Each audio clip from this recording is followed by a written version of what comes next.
Christopher of Bavaria was king of Denmark, Sweden and Norway during the era of the Kalmar Union. Biography. Coming to power, he was probably born at Neumarkt in der Oberpfalz, the son of John, Count Palatine of Neumarkt, and Catherine of Pomerania, the daughter of Wartislaw VII, Duke of Pomerania in Pomerania-Stolp, and sister of the Scandinavian king Eric of Pomerania. Count Palatine John was the son of King Rupert of Germany.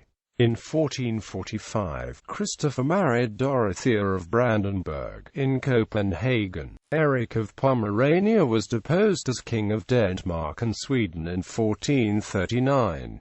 As Eric's nephew, Christopher, who was rather unfamiliar with Scandinavian conditions, was elected by the Danish State Council as the successor to his uncle, first as regent from 1439, and then proclaimed King of Denmark at the Viborg Assembly on 9 April 1440.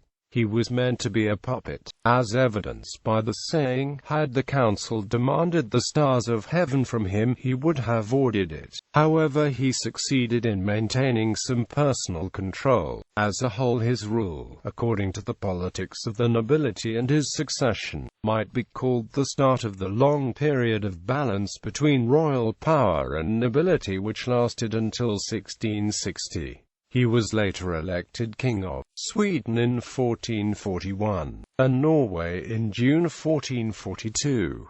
Peasant rebellions. At the start of his reign, he put down peasant rebellions in Funen and Jutland. Once the rebellion on Funen was suppressed, he turned his attention to the uprising in Jutland. North Jutland, especially Vendsyssel, was so restive that a peasant army of 25,000 led by Henrik Reventlow posed a serious threat to Christopher's continued reign. Before the king could act, Jutland's noble families raised their own army and marched west of Aalborg to meet Reventlow's forces. The peasants had created a gigantic wagon fortress 3 layers deep to protect themselves from the mounted knights they knew would come against them. They also placed tree branches across the bog in front of the camp and then cast earth on top to make it look like solid ground. The overconfident army of nobles led by Esbrock appeared at St. Jorgen's Hill on 3 May 1441.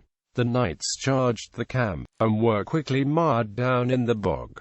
The peasants moved in for the kill. Brock was killed and dismembered and the pieces sent to the towns in the area as a warning. The peasants then raided the area's most important manor at Target and burned it, forcing the noble Niels Guildenstern to flee with nothing but a star. The treatment of the captives after the battle strengthened Christopher's determination to put down the peasants. With his own army, Christopher rode north to the rebel camp at Husbyhole near St. Jorgen's Hill in northern Jutland. Because the rebels outnumbered his troops, Christopher sent word that anyone who left the camp and went home would not be punished for rebellion. The men from the island of Morsundistad left, for which they were called cowards and traitors ever after. Christopher ordered the attack on the rebel camp on 8 June 1441, and despite fighting ferociously, the rebels could not overcome the heavily armed knights.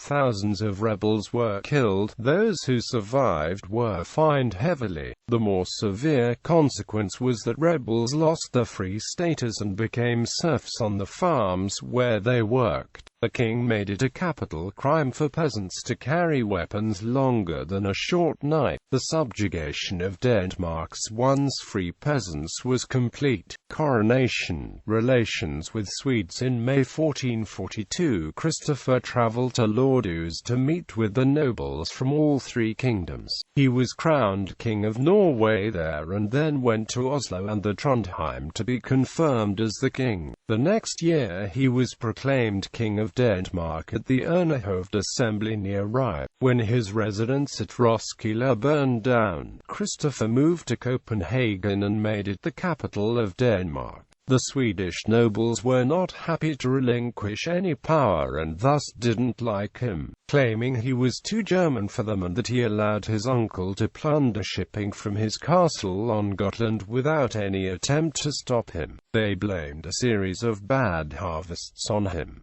People were so hungry they mixed ground tree bark with the little flour they could find. Christopher was contemptuously nicknamed the Bark King in Sweden. On the other hand, he tried to support the cities and the merchants as far as the limits of nobility in Hanseatic cities allowed. During his reign, Copenhagen was made permanently the capital of Denmark. He carried on an ineffective policy of war and negotiations against Erik in Gotland, which did little to help the dissatisfaction within both Sweden and the Hanseatic League. The Kalmar Union Treaty was changed so that the aristocracy had most of the policy-making powers, and the king lost many of the powers monarchs had acquired since Viking times. The results of this policy of balance were still not reached when he suddenly died as the last descendant of Valdemar IV of Denmark. Death. Christopher died suddenly at Helsingborg in 1448.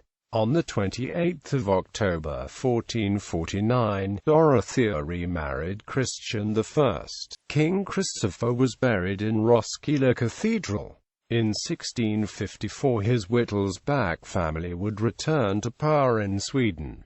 Full title. Christopher's full title was, by the grace of God, King of Denmark, Sweden and Norway, the Wends and the Goths, Count Palatine of the Rhine, Duke of Bavaria. Ancestry.